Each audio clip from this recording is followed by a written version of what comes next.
ఒక డిస్క్లైమర్ ఏంటంటే ఈ వీడియో మొదట్లోనే చెప్పేస్తున్నాను, నువ్వు 10th క్లాసా, నువ్వు ఇంటర్మీడియటా, నాకేం తెలియదు. నీ చదువు కోసం అయితే మాత్రం నేను చెప్పట్లేదు. నీ జీవితం కోసం నేను ఎక్స్పీరియన్స్ అయినా, నేను ఫీల్ అయినా ఒక మాటను మీ అందరికీ చెప్పుకోవాలని ఈరోజు ఇక్కడికి వచ్చాను. ఈ వీడియోని చివరి వరకు చూసే ఓపిక ఉంటే చూడండి. కంటెంట్ ఏంటంటే బాధగా ఉంది, నవ్వుతున్నా కానీ బాధగా ఉంది. మనం ఇన్స్టాగ్రామ్లో ఇలా స్క్రోల్ చేస్తుంటాం, చాలా పోస్టులు కనపడుతూ ఉంటాయి. ఇన్స్టాగ్రామ్లో చాలా ఫోటోలు అప్లోడ్ చేస్తుంటారు. ఆ ఫోటో మీద ఉన్న ఆ పర్సన్ యొక్క యాటిట్యూడ్, ఆ పర్సన్ యొక్క ఆరా, ఆ పర్సన్ యొక్క స్మైల్ చూసి వాడికేం రా, వాడి జీవితం సూపర్గా అనుభవిస్తున్నాడని మనం అనుకుంటాం, సింపుల్గా అనేస్తాం. కానీ ఏమో ఆ 10 సెకండ్లు ఫోటో తీసుకునేటప్పుడు ఇచ్చిన స్మైల్ వెనకాల ఎంత ఫేక్నెస్ ఉందో, ఎంత బాధ ఉందో. కాబట్టి ఒక వీడియో రికార్డ్ చేస్తున్నప్పుడు మరీ ఏడుపు ముఖం పెట్టుకొని చేయలేము, ఎందుకంటే అబ్బాయిలం. మా లైఫే ఇంత, ఏడుపుని బాధని ఎవరి ముందర చూపించుకోలేము. సో కానీ నాకంటూ ఉండేది మీరే. మీతో తప్ప నేను ఇంకేది షేర్ చేసుకోవట్లేదు. అమ్మ తోడు నాకున్న క్లోజ్ ఫ్రెండ్స్ కూడా నాతో ఫైట్ చేస్తూ ఉంటారు. నీ సెషన్ అయితే నువ్వు మాతో స్పెండ్ చేయకుండా నువ్వు వాయిస్ చాట్స్ లోనే ఉంటావు, టెలిగ్రామ్స్ లోనే ఉంటావు, వాళ్ళతోనే. దగ్గరైన వాళ్ళకి, దగ్గరగా ఉన్న వాళ్ళకి దగ్గరయ్యి దూరం అయిపోతే వచ్చే బాధ కంటే దూరంగా ఉండే వాళ్ళతో దగ్గరగా ఉండే ఫీలింగ్ లో ఉందాం. ఎలాగైనా దగ్గర, మీరు ఎక్కడ ఉంటారు, నేను ఎక్కడ ఉంటాను, అట్లీస్ట్ ఆ దగ్గరగా ఉండే ఫీలింగ్ ని మెయింటైన్ చేద్దామని నేను అలా ఉంటున్నాను. ఈరోజు కంటెంట్ ఏంటంటే గైస్, మనం ఏమనుకున్నా దానికి ఆపోజిటే జరుగుతుంది. అది నేను అంటే మీకు కూడా, ఎందుకంటే నేను మీరు అందరం ఒక కేటగిరీకి చెందిన వాళ్ళం. మనం పరంపరం. ఎప్పుడైనా ఎక్స్పీరియన్స్ చేశారా? నువ్వు ఏదన్నా అనుకో, దానికి ఆపోజిటే జరుగుతుంది. నువ్వు ఒకటి చేయాలనుకుంటావు కానీ అది జరగదు. నువ్వు ఒకటి చదవాలనుకుంటావు, అది ఫినిష్ చేయలేవు. ఒక వర్క్ ని ఈ టైంలో ఫినిష్ చేసి నేను మంచిగా రెస్ట్ తీసుకోవాలనుకుంటావు, నో. నేను ఎగ్జామ్ ఇన్ని మార్కులు తెచ్చుకోవాలనుకుంటావు, నో. ఏంట్రా బాబు ఈ బతుకు, ఏమనుకున్నా జరగట్లేదు, నేను ఎంత చదివినా నాకు ఇన్ని మార్కులే వస్తున్నాయి, నేను టార్గెట్ పెట్టుకునే మార్కులు రీచ్ అవ్వట్లేదని నిరాశ చెందుతూ ఉంటావు. ఇవన్నీ మార్కుల గురించి క్లాస్ లో ఫ్రెండ్ మాట్లాడట్లేదనో, లేకపోతే నేను ఎంత మంచిగా నా ఫ్రెండ్ నాతో గొడవ పడుతున్నాడనో, అవి నువ్వు నాకు చెప్తే లేదా నీకన్నా పెద్దవాళ్ళకి చెప్తే నిబ్బి ఇది అనుకుంటారు, ఖచ్చితంగా అనుకుంటారు. కానీ తెలియదు ఏంటంటే ఆ సిచ్యువేషన్ కి, నీ ఏజ్ కి నీకు ఉన్న కష్టం బరువేంటో నీకే తెలుసు.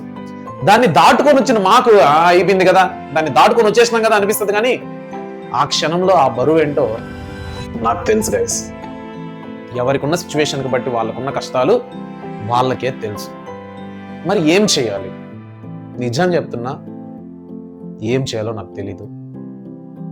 వీడియోలో నేను thumbnail-లో ఎక్కడ ఇది చెయ్యండి అని నేను చెప్పలేదు, ఎందుకంటే నాకే తెలియదు. తెలిస్తే నేను ఇలా ఉంటాను.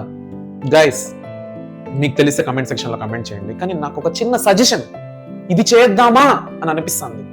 నాలాగా మీరందరూ ఫీల్ అవుతుంటే కలిసి చేద్దాం. ఏంటంటే కష్టాలు వచ్చినాయి, నేను ఫీల్ అయ్యేది చెప్తున్నా, మీరు అలా ఫీల్ అవ్వాలనుకుంటే అవ్వండి. కష్టాలు వచ్చినాయి, ఏదైనా నింద మన మీద పడింది, ఏదైనా ఒక కష్టం మనల్ని ఎదుర్కొనింది, పారిపోదామా? ఎక్కడికైనా పారిపోతాం. ఈ ప్రపంచంలో నువ్వు ఎక్కడికి వెళ్ళినా నీకంటూ ఒక నెగిటివ్ సిచ్యువేషన్ అనేది ఉంటుంది, బ్యాడ్ సిచ్యువేషన్ అనేది నువ్వు ఫేస్ చేయకుండా మన జీవితం అయితే ఎండ్ అవ్వదు. పారిపోలేం, లొంగిపోలేం. లొంగిపోయి రోజు నేను కష్టాల్లో బ్రతకతా, నాకు అలవాటు అయిపోయింది, ఉండగలుగుతామా? ఇంకెందుకు పుడతామా ఏంటి? మళ్ళీ జీవితాంతం బాధపడుతూనే ఉందామా? మరి ఏం చేయాలి? ఎదుర్కొందాం. మహా అయితే పోయేదేముంది? ఏమై ఇంకా నా దగ్గర అయితే నష్టపోవడానికి, నేను కోల్పోవడానికి ఏం లేదు. చూడాల్సిన అవమానాలు చూసేసాను, చూడాల్సిన కష్టాలు చూసేసాను. ఈయన చాలా 40 ఏళ్ళ ముసలోళ్ళు ఎక్కడ మాట్లాడుతున్నారని మీరు అనుకోవచ్చు. ఇది 21st సెంచరీ. 40 ఏళ్ళ వాళ్ళు చూడాల్సింది 25 ఏళ్ళకే కూడా చూడొచ్చు.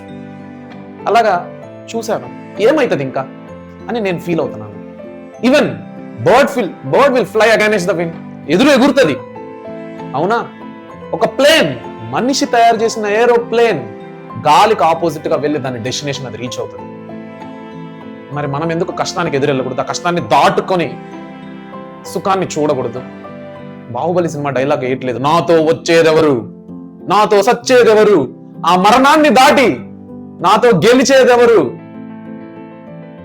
మనుషుల నిజ జీవితంలోని సంఘటనలనే సినిమాల్లో డైలాగులుగా రాస్తారు, కానీ సినిమాలోని డైలాగుల్ని మనం ఏం తీసుకోవట్లా. ఓకేనా? గుర్తుపెట్టుకోండి. ఈ వీడియో నా భావాన్ని, నా బాధని, నా ఫీలింగ్ ని చెప్పుకోవాలి. ఎవరికి చెప్పుకోవాలి? మీకు చెప్పుకోవాలి. చెప్పుకుందామని రికార్డ్ చేస్తున్నాను.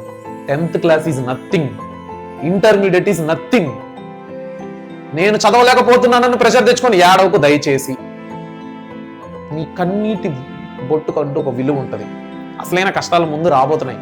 నువ్వు దీనికే ఏడ్చేస్తే, నువ్వు దీనికే బాధపడిపోతే, నువ్వు దీనికే డిప్రెషన్ అయిపోతే ముందు ముందు వచ్చే కష్టాలను నువ్వు ఎలా ఫేస్ చేయగలుగుతావు, ఎలా ఎదుర్కోగలుగుతావు? నేను చెప్పేది అతిశయోక్తి, నేను చెప్పేది అబద్ధం అయితే మీ ఇంట్లో మీ అమ్మ నాన్నలను ఒకసారి అడుగు. Just SIT with your parents.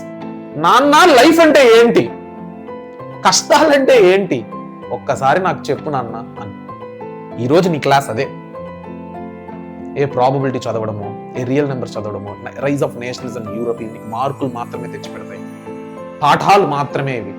గుణపాఠాలు నేర్చుకోవాలంటే తల్లిదండ్రులతో కూర్చో. They are the best teachers. ఎందుకంటే వాళ్ళు వాళ్ళ వయసులో ఎన్నో చూసేసి ఉంటారు. ఎవరినో బయట వాళ్ళని పోయి అడిగేదానికంటే ఇంట్లో వాళ్ళని అడుగు, నీకు ఫుల్లీ రిలేటెడ్ గా చెప్తారు.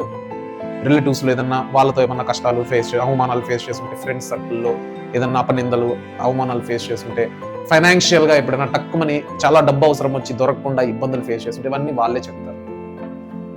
మరి ఏం చేయాలి, ఏం చేయాలి, ఏం చేయాలి? మనం ఏం చేయలేము. మనం నిమిత్త మాత్రులం. దేవుడు రాత రాశాడు, ఆ తల రాతని తిరగరాయడానికి మనం ప్రయత్నిస్తూ ఉండాలి. అంతే అంతే. ప్రయత్నించకుండా కూర్చుంటే ఏంలే, సునామీ వస్తుంది. అది వస్తుంది కదా, నువ్వు పరిగెత్తు. ఒక 2 అడుగులు వేసేంత వరకు బ్రతుకుతావు. అది వస్తుంది, ఇంకా అయిపోయింది నా కథ అనుకుంటే ఫస్ట్ పోయేది మనమే. కాబట్టి ప్రయత్నిద్దాం. ప్రయత్నిస్తే పోయేదేం లేదు. మన దగ్గర పోగొట్టుకోవడానికి ఏమీ లేదు. నీ ఏజ్కి ఈ వీడియో నువ్వు ఒక 10th ఇంటర్ స్టూడెంట్ చూస్తుంటే, నీ ఏజ్కి నీ దగ్గర విలువైంది ఏదన్నా ఉందంటే అది టైం. డబ్బు ఉంది, బంగారం ఉంది, ఇవన్నీ టెంపరీ. నీ దగ్గర విలువైంది టైం.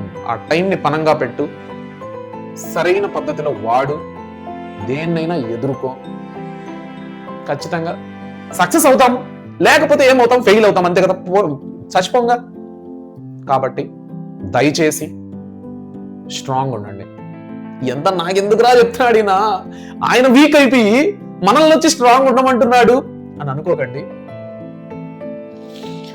నేను మీరు ఒక్కటే అని నేను ఎప్పుడు నమ్ముతాను. ఎంతటి బలవంతుడైనా బలహీనమైన క్షణాలు ఎదుర్కోకుండా అతని జీవితం అయితే ఎండ్ అవ్వదు. కాబట్టి నువ్వెంత స్ట్రాంగ్ అయినా, నేనెంత స్ట్రాంగ్ అయినా, మన మనసు కూడా మృదువైనదే. బాధ కలిగే క్షణాలు ఖచ్చితంగా నీకు ఉంటాయి, నాకు ఉంటాయి. అప్పుడు నువ్వు ఇలా ఉండాలని నేను చెప్తున్నాను. ఇక సెలవు తీసుకుంటూ నేను మీ రూపేష్ పూతలపట్టు.